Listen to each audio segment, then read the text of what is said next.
ইসলামী আন্দোলন বাংলাদেশের আমির মুফতি সৈয়দ মোহাম্মদ রেজাউল করিম পীর সাহেব চরমনাই বলেছেন, আমরা ইসলাম দেশ ও মানবতার পক্ষের শক্তিগুলো ঐক্যবদ্ধ হয়ে আগামী দিনে দেশ গড়ার কাজ করতে চাই। ইসলামের পক্ষে বৃহত্তর ঐক্যের জন্য আমাদের প্রয়াস সফল হবে ইনশাআল্লাহ। বৃহস্পতিবার দুপুরে চরমনাইয়ের বার্ষিক মাহফিলের দ্বিতীয় দিন দেশের শীর্ষস্থানীয় ওলামায়ে কেরাম, শিক্ষাবিদ ও রাজনৈতিক নেতৃবৃন্দের অংশগ্রহণে আয়োজিত ওলামা মাশায়েখ সম্মেলনে উপরোক্ত কথা বলেন তিনি। ওলামা মাশায়েখ সম্মেলনে উদ্বোধন বক্তব্যে ইসলামী আন্দোলনের মহাসচিব অধ্যক্ষ হাফেজ মাওলানা ইউনুস আহমদ বলেন, যখন কোনো বাতিল শক্তি মাথাচাড়া দেওয়ার চেষ্টা করেছে তখনই এদেশের ওলামায়ে কিরাম প্রতিবাদে গর্জে উঠেছে। তেমনি ভাবে আগামী নির্বাচনে সকল বাতিল অপশক্তি রুখে দিয়ে ইসলামকে রাষ্ট্র ক্ষমতায় আনার জন্য সকল ইসলামী শক্তিকে ঐক্যবদ্ধ হতে হবে। ইসলামী আন্দোলনের সিনিয়র নায়েবে আমির মুফতি সৈয়দ মোহাম্মদ ফয়জুল করিম বলেন, আমি মনে করি আমাদের অন্তরের ঐক্য হলে বৃহত্তর ঐক্য সম্ভব। তিনি বলেন, ইসলামী হুকুমত প্রতিষ্ঠায় এদেশের ইসলামপন্থীদের টেকসই ঐক্যে আমরা ইসলামী আন্দোলন সর্বোচ্চ ছাড় দিতে প্রস্তুত। তিনি মঞ্চে উপস্থিত সর্বস্তরের রাজনৈতিক নেতৃবৃন্দকে বলেন,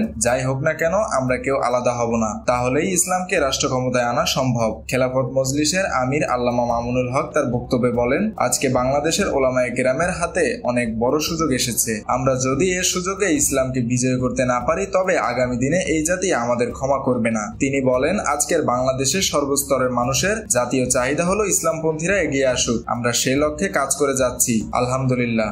জামায়াতে ইসলামী, সুন্নি এবং আহলে হাদিস আন্দোলনকেও সাথে নিয়ে আগামী দিনে ইসলামের পক্ষে একটি বাক্স দেওয়ার সিদ্ধান্তের কথা উল্লেখ করেন তিনি। ওলামা সম্মেলনে দেশের শীর্ষস্থানীয় ওলামায়ে কেরাম, শিক্ষাবিদ ও রাজনৈতিক নেতৃবৃন্দ অংশগ্রহণ করেন।